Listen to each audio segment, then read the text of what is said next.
नमस्कार साथियों, दिल्ली में जब आम आदमी पार्टी की सरकार बनी, केजरीवाल एक सोच के तहत अरविंद केजरीवाल जी ने और उनके मंत्रालयों ने भिन्न भिन्न क्षेत्रों में बहुत ही उम्दा कार्य किया, जो देश में कहीं ना कहीं एक सोच को दर्शाता है, जिसको मैं बार बार आपसे जिक्र करता हूं कि अरविंद केजरीवाल कोई नेता नहीं, एक सोच है। उसमें एक सोच की आज जिक्र करूंगा आपसे कि इनकी सरकार बनी तो देश के राजधानी में उनका मानना था कि देश के अलग अलग राज्यों में अलग अलग क्षेत्रीय भाषाएं बोली जाती है।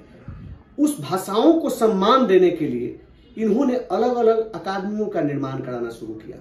पहले मैथिली भोजपुरी अकादमी जरूर दिल्ली सरकार ने बना रखी थी, लेकिन इसके बाद उत्तराखंड के लिए जौनसारी उत्तरांचली अकादमी हो, सिंधी अकादमी हो, चाहे वो तमिल अकादमी हो, चाहे तेलुगु अकादमी हो, चाहे मराठी हो, अलग अलग भाषा के असमिया, बंगाली, जितने भी प्रकार के देश में भाषाएं बोली जाती है, उन तमाम भाषाओं के लिए दिल्ली सरकार ने अरविंद केजरीवाल सोच के तहत मनीष सिसोदिया जी ने सारे अकादमियों का निर्माण कराया।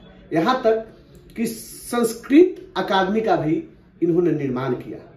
संस्कृत भाषा जो भारत से विलुप्त होने के कगार पर है, संस्कृत भाषा जो भारत में विलुप्त होने के कगार पर है, उस भाषा को भी इन्होंने एक अकादमिक रूप दे दिया और उसके सम्मान में इन्होंने अलग अलग अधिकारियों को लगाया।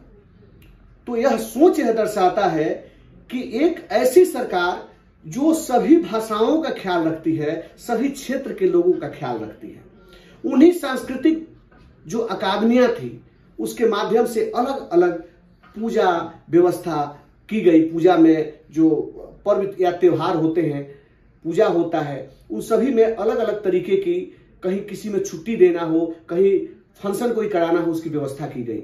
उत्तरायणी मकरैनी जैसे प्रोग्राम, बसंत पंचमी जैसे प्रोग्राम, और पूर्वांचल के लोगों के लिए छठ पूजा जैसा एक प्रोग्राम, जिसका आयोजन पहले से सरकारें करती आ रही थी, लेकिन वो एक चिन्हित लोगों के पास ही उसका फंड पहुंचता था। लेकिन दिल्ली सरकार ने 69 छठ घाटों से बढ़ाकर लगभग 1400 छठ घाटों को रजिस्टर्ड किया और वहां पर टेंट की व्यवस्था, पानी की व्यवस्था, साउंड की व्यवस्था, बिजली की व्यवस्था, दवाई की व्यवस्था, छठ घाट की व्यवस्था, वहां पे सुरक्षा की व्यवस्था सरकार ने कराने का ठेका लिया और वो कराती आ रही है।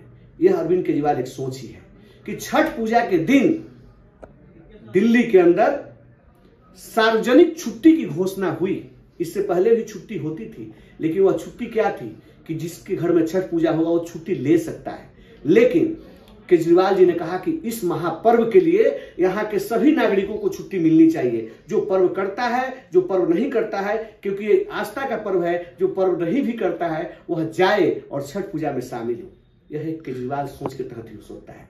तीर्थ यात्रा कमेटी के माध्यम से देश के अलग अलग धार्मिक मंदिरों में, मस्जिदों में, गुरुद्वारों में, सीमा पर बुजुर्गों को भेजने का कार्यक्रम तो पहले से ही केजरीवाल जी करा रहे थे। लेकिन यह भी इनका प्रयास, जो अकादमियों का गठन और छठ पूजा में सार्वजनिक छुट्टी, घाटों का निर्माण, उत्तरायणी मकरैनी के लिए अलग से फंड, इस जो व्यवस्था कराया, यह सिर्फ और सिर्फ केजरीवाल एक सोच ही हो सकती है।